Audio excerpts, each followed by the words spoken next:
Assalamualaikum warahmatullahi wabarakatuh. Selamat siang, productive people ya.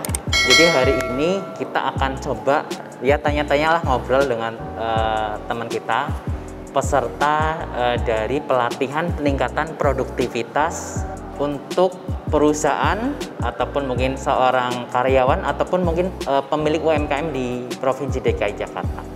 Nah, mungkin perkenalkan diri dulu Pak, silakan. Oke. Baik teman-teman semua, nama saya Doni Ramdhani. Saya itu adalah seorang administrator kesehatan di laboratorium kesehatan. Selain itu saya juga seorang dropshipper, di mana saya menjual beberapa pakaian wanita di marketplace yang ada di Indonesia. Begitu paling Pak. Oke, ya. Gini Pak Doni, kan udah beberapa hari mengikuti pelatihan di P3D ya Pak ya? Betul. Sebelumnya sudah kenal terkait produktivitas sebelum Pak? Nah, awalnya sih sebelum saya ikut pelatihan ini masih awam ya Pak, tentang produktivitas itu ya. Tapi setelah mengikuti pelatihan ini, apa yang Pak Doni dapatkan, mungkin insight baru apa yang dapatkan gitu? Oke. Banyak sih Pak, banyak. Setelah mengikuti pelatihan ini saya belajar banyak tentang apa itu produktivitas, bagaimana menerapkan konsep produktivitas itu ke tempat kerja saya atau ke bidang usaha saya. Pokoknya banyak lah Pak yang bisa saya dapatkan dan aplikasikan di tempat kerja saya ataupun di usaha saya begitu Pak, setelah saya mengikuti pelatihan produktivitas ini. Jadi intinya bahwa produktivitas ini bisa kita terapkan ya dalam bisnis kita ya? Ya betul Pak, betul. Oke. Terus semacam apa ya, kalimat apa yang menurut Pak Doni ini majlub gitu ketika mendapat pelatihan di P3D? Oke. Paling di filosofisnya itu Pak, paling mendalam gitu ya? Dalam banget tuh.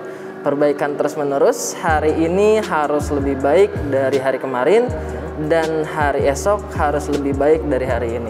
Jadi memang yang saya pahami bahwa memang bisnis apapun gitu ya, bahkan organisasi manapun kalau ingin bertumbuh ya harus punya mindset hari ini harus lebih baik dari hari kemarin dan hari esok harus lebih baik dari hari ini ya. Betul, baik Pak. Itu mungkin personal, mungkin perusahaan dan lain sebagainya.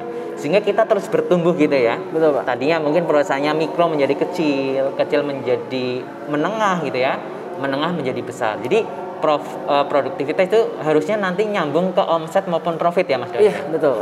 Oke. Terus selain itu nih Pak Doni kan sudah dapat pelatihan terkait 5S dan Kaizen gitu.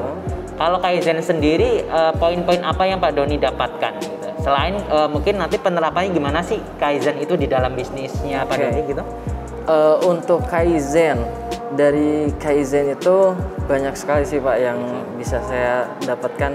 Yang intinya penerapan teamwork, manajerial, bener bermanfaat sih Pak buat saya. Jadi dari inputnya, prosesnya maupun outputnya harus kita perhatikan ya biar meningkat produktivitasnya. Betul, ya. Pak. Betul.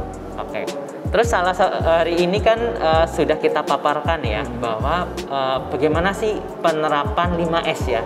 Tadi prakteknya di mana Pak Doni? Prakteknya saya kebetulan dapat kesempatan di gudang stationery Pak. Stationery. Hasilnya itu luar biasa ya. Kalau lihat before sama after ya. Betul Pak, betul. Setelah saya mendapatkan pelatihan, terus saya dapat lingkungan praktek di gudang stationery, lalu saya mencoba mengaplikasikan apa yang udah saya dapatkan di gudang stationery tersebut. Oke. Jadi intinya bahwa produktivitas ini sebenarnya sangat mudah ya diterapkan di dalam bisnis kita ya. Betul Pak. Cuma balik lagi kita paham apa enggak gitu ya. Sekarang udah mulai paham. Saya sih berharap nanti Pak Doni mungkin sharing ke teman-temannya terkait pentingnya produktivitas ini dan juga nanti mungkin bagaimana sih penerapan 5S Kaizen ini. Mungkin ada saran bagi teman-teman lain yang belum menerapkan Kaizen, Pak Doni. Baik, untuk teman-teman semua, di sini saya sekaligus mengajak teman-teman semua untuk bisa mengenal apa itu produktivitas dan penerapannya di lingkungan kerja atau lingkungan usaha teman-teman semuanya. Karena fungsi produktivitas ini atau peran produktivitas ini sangat penting untuk pengembangan teman-teman dari segi pekerjaan ataupun bisnisnya, agar bisnis ataupun pekerjaan teman-teman terus berkembang. Satu lagi mungkin ya Pak Doni, kan kemarin kita juga belajar tentang pengukuran produktivitas ya. Betul. Padahal semua orang harusnya bisa terukur ya. Betul. Semakin karyawan kita itu terukur, mampu berkontribusi pada bisnis kita, itu akan kelihatan bisnisnya ya. Mana yang bisnis profitable maupun yang apa yang nggak profitable gitu ya Pak Doni ya kemarin ya. Gimana tanggapan Pak Doni terkait mungkin nggak sih karyawan itu kita libatkan di dalam memperbaiki usaha kita? Oh, mungkin sekali Pak, mungkin sekali. Justru makin banyak saran dari setiap karyawan yang kita terima, makin kita menemukan juga apa sih yang sebenarnya kita butuhkan itu, terus apa sih solusi dari permasalahan kita itu. Karena lebih banyak masukan, lebih banyak saran, itu lebih baik Pak. Lebih mantep ya. Betul. Usahanya ya. Berarti kemarin kita juga belajar suggestion system ya? Iya, betul Pak. Oke, betul. Jadi suggestion system ini teman-teman adalah salah satu alat teknik dan metode peningkatan produktivitas, di mana SS ini lebih berfokus bagaimana kita melibatkan karyawan-karyawan kita untuk memberikan sumbangsih pemikiran. Perbaikan apa yang dapat kita perbaiki sehingga yang pusing bukan hanya pimpinan atas, Pak Doni ya gitu ya.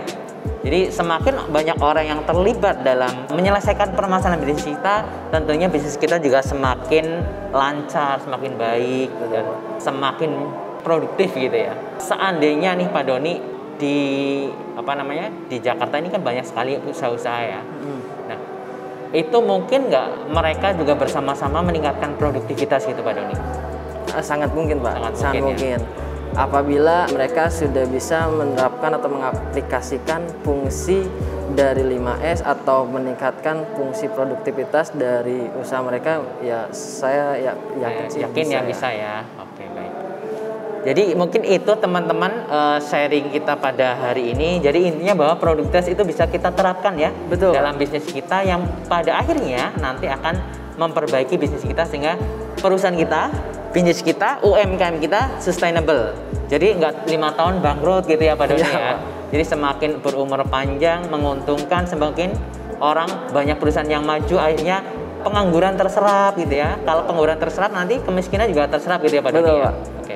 Jadi dengan kita meningkatkan produktivitas, tentunya nanti kualitas kehidupan kita, masyarakat kita, orang-orang Indonesia itu akan semakin meningkat.